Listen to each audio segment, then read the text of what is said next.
રહ્યા છો ગુજરાત 18 લાઈવ. હવે જોઈએ અગત્યના સમાચાર. વડોદરામાં ભાગવત કથાના આનંદ મહોત્સવમાં કંકોલી નરેશ પૂજ્ય શ્રી ડોક્ટર વાગીશ કુમારજી મહારાજ શ્રીનું ભવ્ય સ્વાગત કરાયું. વડોદરા શહેરના વાઘોડિયા રોડ શ્રીનગર ગરબા ગ્રાઉન્ડ ખાતે મનોરથી ભગવતીબેન કે પુરોહિતના સૌજન્યથી ચાલી રહેલા શ્રીમદ ભાગવત કથામાં નંદ મહોત્સવના મનોરથના દિવસે વૈષ્ણવના સરકાર સાક્ષાત વલ્લભ સ્વરૂપ વિશ્વવંદનીય તૃતીય પીઠાધીશ્વર કાંકરોલી નરેશ પૂજ્ય શ્રી ડોક્ટર વાગીશ કુમારજી મહારાજ શ્રી પધારતા આજે વલ્લભ પધાર્યા અમારે આંગણે એ મનોરથી પરિવાર અને ઉપસ્થિત મનોરથી પરિવાર અને ઉપસ્થિત વૈષ્ણવો દ્વારા રંગે ચંગે સ્વાગત કરાયું. એટલું જ નહીં, પૂજ્યશ્રીએ ભાગવતજીનું પૂજન અર્ચન કરીને શ્રદ્ધાળુઓને વચનામૃત દ્વારા જણાવ્યું કે શ્રીમદ ભાગવત દશમ સ્કંધે પ્રભુનું હૃદય છે. સેવા, સ્મરણ અને ભગવતના ત્રિવેણી સંગમથી જીવનનું કલ્યાણ થાય. કલિકા અવતારનો પ્રારંભ થઈ ચૂક્યો છે.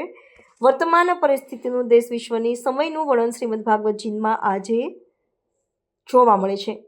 પ્રભુને મળવા માટે નામ, રૂપ, લીલા, ધામ શ્રેષ્ઠ સરનામા છે. પ્રભુ શ્રી કૃષ્ણની સેવા ન કરી હોય તેનું ભૂતલ ઉપર જન્મ લેવો નિરર્થક. સુબોધીજીને જાણવી, સમજવી, જીવનમાં ઉતારવી એ ખૂબ અઘરી છે. આજે મારે ઘેર પધારીએ વનમાળી રે વિઠ્ઠલ વિઠ્ઠલ વિઠ્ઠલા, હરિઓમ વિઠ્ઠલા, હરિઓમ વિઠ્ઠલા. સંગીતના સથવારે કથાના વૃંદાવન ધામ ગોકુળિયું ગામ બન્યું. સોનેરી પલ્લામાં પ્રભુને બિરાજમાન કરીને નંદઘેરા નંદભયો ઝીકનૈયા લાલકીના નાદથી વૈષ્ણવો નાચી ઝૂમી ઉઠ્યા. અરે વાસુદેવ મથુરાથી ગોકુળ પધાર્યા. જેમ એક ટોપલામાં બાળકને જ બિરાજમાન કરીને અનેરો નંદ મહોત્સવ યોજાયો. કથાકાર નયનભાઈ શાસ્ત્રીજીએ વ્યાસપીઠ પરથી જણાવ્યું કે ગુરુ વિનાનું જીવન નિરર્થક છે. પ્રકૃતિ એ પરમાત્મા છે, માટે વૃક્ષને ઉછેર કરી એનું જતન કરો. ભગવાનની ક્રિયામાં ભેદ હોય, ભાવમાં ભેદ ન હોય એમ જણાવ્યું હતું. આ પ્રસંગે વિશ્વલાડ પરિષદ મુંબઈના ઉપપ્રમુખ અંબુભાઈ એચ શાહ, છોટા ઉદેપુર વાળા દક્ષેશભાઈ શાહ, ભટ્ટ સાહેબ વગેરે વૈષ્ણવો આગેવાનો ઉપસ્થિત રહ્યા હતા અને આરતી ઉતારી હતી. વ્યાસપીઠ પરથી નયનભાઈ શાસ્ત્રીજી અને મનોરથી પરિવાર દ્વારા પૂજ્યશ્રીનું ભક્તિસભર સ્વાગત કરવામાં આવ્યું હતું. કથા અને આયોજનમાં રોહિતભાઈ શાહ, લાફિંગ ક્લબ, સમસ્ત વૈષ્ણવ વણિક પૂર્વજન હોદ્દેદારો ખડે પગે રહીને સુંદર આયોજન કરી રહ્યા છે.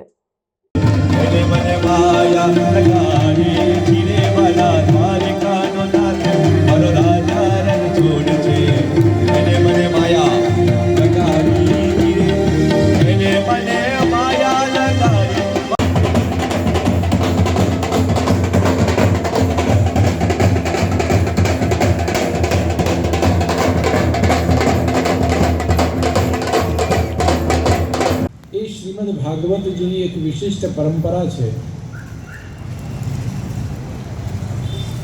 પૂર્વમાં શાસ્ત્રીજીએ કહ્યું એમ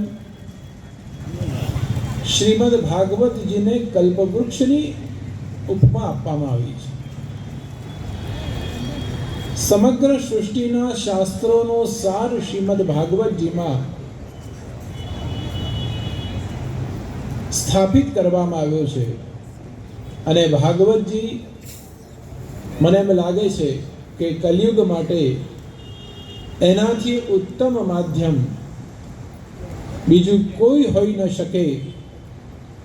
સેવા અને સ્મરણ,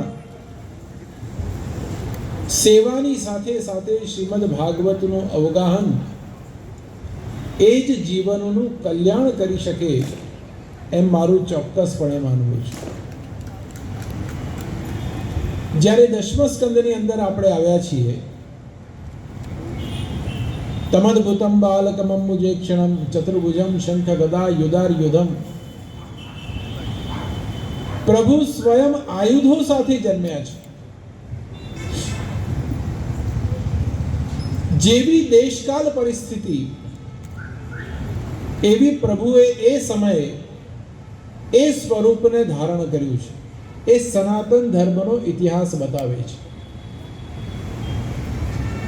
જ્યારે પૃથ્વી હાલવા લાગી છે ત્યારે આપે કશ્યપ અવતાર ધર્યો અને પૃથ્વીનું બેલેન્સ કર્યું છે. એવી રીતે 10 અવતારની અંદર પ્રભુએ સમય સમય પર પોતાની પ્રતીતિને જગતને બતાવી છે.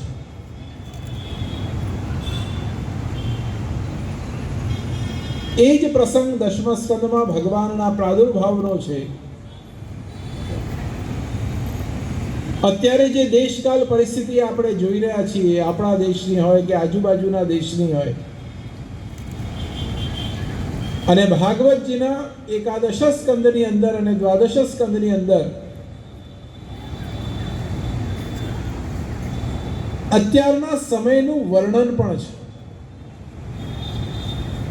અને સુરદાસજીએ પણ પોતાના પદમાં ગાયું છે કે સંવત 2000 के ऊपर ऐसो जोग पड़े मेघनाद रावण को बेटा फिर कर छत्र गहे. કલ્કી અવતારનો સમય પ્રારંભ થઈ ચૂક્યો છે. એ સમયે જ્યારે રાષ્ટ્ર એક એવા દિશા તરફ જઈ રહ્યું છે, જો કે આ બધું જ વર્ણન પણ શ્રીમદ ભાગવતજીમાં છે. તો શ્રીમદ ભાગવતનું કલ્પવૃક્ષનું એક ઉપનામ અને પુરાણ તિલકનું એક ઉપનામ, એ બંને મને લાગે છે કે ચરિતાર્થ છે. તમે બાકીના પુરાણોની કથા બહુ જ નહીં સાંભળી હોય, પણ ભાગવતજીની કથા અનેકો વખત આપે શ્રવણ કરી અને અનેકો વખત નવીન નવીન વાતો સાંભળવાનું, શ્રવણ કરવાનું આપને સૌભાગ્ય મળ્યું છે.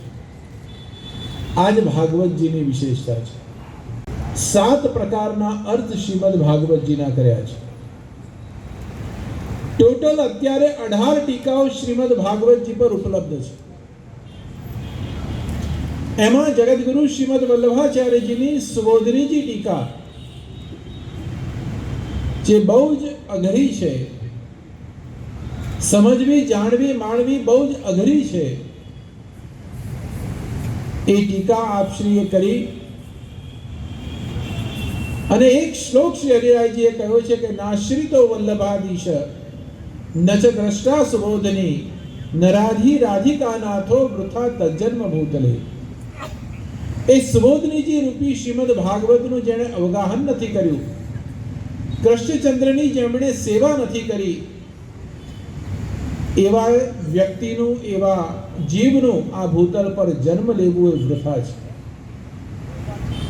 તો આપણે જે જન્મ મનુષ્ય જીવનમાં આપણે આવ્યા છીએ, તો આપણા જીવનને કૃતાર્થ કરવા માટે સેવા અને શ્રીમદ ભાગવતજી દ્વારા આપણે આપણા જીવનને ધન્ય કરીએ. કથાનો પ્રસંગ બહુ જ બાકી છે એટલે વિશેષ સમય નથી લેતો, પરંતુ એક વાત નિશ્ચિત કહીશ કે શ્રીમદ ભાગવતનું જ્યારે જ્યારે પણ આચમન કરવાનો અવસર મળે, એ આચમન આપે અવશ્ય કરવું જોઈએ. કથાનો મૂળ સ્થળ હતું સુખધામ, આપણે અહીંયા આવ્યા. શાસ્ત્રીજીએ કહ્યું તેમ કે ભાગવતજી જ્યાં પધારે ત્યાં ધામ છે. અને હું ઘણીવાર પ્રવચનોમાં કહેતો છું કે પ્રભુને મળવાના 4 જ એડ્રેસ છે: નામ, રૂપ, લીલા અને ધામ. પ્રભુ નામમાં મળે, રૂપમાં મળે, એમની લીલાઓનું અવગાહન થતું હોય ત્યાં મળે, અને ચોથું છે ધામ હોય ત્યાં મળે. મને લાગે છે કે ભાગવતજીમાં નામ પણ છે, કારણ કે શ્રી મહાપ્રભુજીએ કહ્યું છે કે દ્વાદશાંગો વૈ પુરુષ. શ્રી ગોવર્ધન ધરણના 12 અંગનું વર્ણન શ્રીમદ ભાગવત છે.